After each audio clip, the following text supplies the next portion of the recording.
Hello, my name is Darsh Patel, I'm Connor. and this is our CS210 final project, Formula One Team Pace Data Warehouse and 2026 Performance Prediction Model. The question we're answering is, can 8 seasons of historical race data structured in a relational warehouse predict the constructor pecking order entering Formula One's biggest regulation reset over in a decade? Okay, so I'll just go through some of the code parts here. So that analysis.py is kind of the math stuff that we need to do to generate our plots and output here. And data collection is how we collect the data from the Fast F1 API. There are rate limits on it, so it kind of takes a while. And in our database here, we have it here, and then there's also a data cache that we keep for caching this data and storing it just in case if something's wrong with the database. And that's same thing with here. That sets it up with all the SQLite code.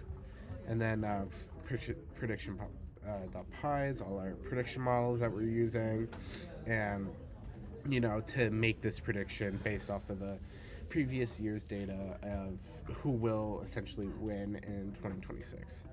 And then our visuals, we have a bunch here, different graphs and such. Yeah. This one, oh yeah, here's our total prediction, like CSV prediction. I'll show the code running, so we'll see this in the output too. But yeah, I'll just show off the plots too, and then I'll run the code. All right, here, let me run it, make sure I do it right. Okay. I'll do a quick test for collection, but there are the rate limits, like I said, and I think I was running it before. Alright, this takes a while. Slow. I'll just do 2024. And that might take a little bit to run. It's slow.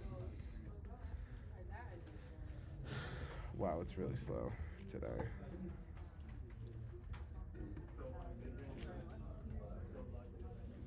Uh-oh. Oh, dang it up.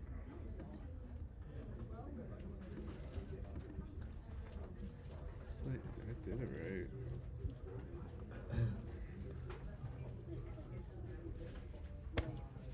Oh, there we go. Okay, cool. Alright, that took a while. Usually it doesn't take that long. Alright, here, I'll do the analysis, and that generates the plots again. I mean, it'll still be the same thing because it's training on all of the data that we have.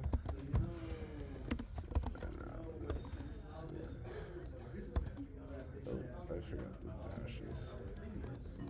Oh, I hate the terminal sometimes. Okay, cool. Uh-oh. Oh no, I just messed it up. Cool. Yeah, and it'll do our predictions again here. But there is a separate predict. I'll just copy and paste this so less time.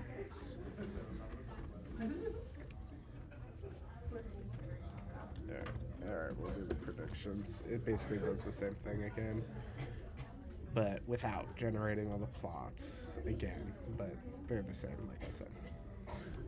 Okay, cool. That might take a minute. Slow too. Many different prediction models. Here we go. Here we go. This is basically what we got in this file. Here it's the same thing. Yeah, cool. And oh, I was gonna show the back testing thing. So I had a little bit more time, so we can see our prediction model and how accurate it is based off of other years. It kind of tells you that It's not the best, but it's also very hard to predict who's going to win. People would make a lot of money off that if it was easy with, the betting.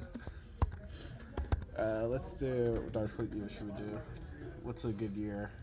2020. Yeah, I mean, that's only like 2 years of data, though. Let's just do let's do 2023. Yeah. And it'll do that. And we can see what it predicts and then what was the actual. See how many it gets right. Oh, this one did good. Alright, predicted Red Bull was going to win, and then they actually did.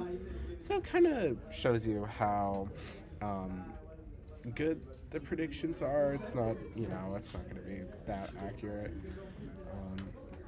Yeah, I mean, that's kind of how you run it, essentially. Oh, if you need to install the requirements, I feel like it's really this that, you might need to install to run this, but I think that's kind of it.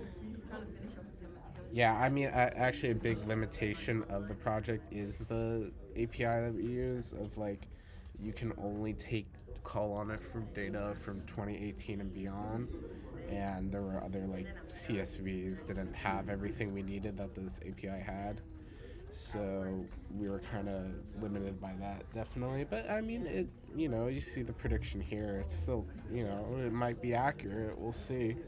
And how long does the season go on for now? December. Till December. We'll see if we're right with this. All right, cool. Done. We're done.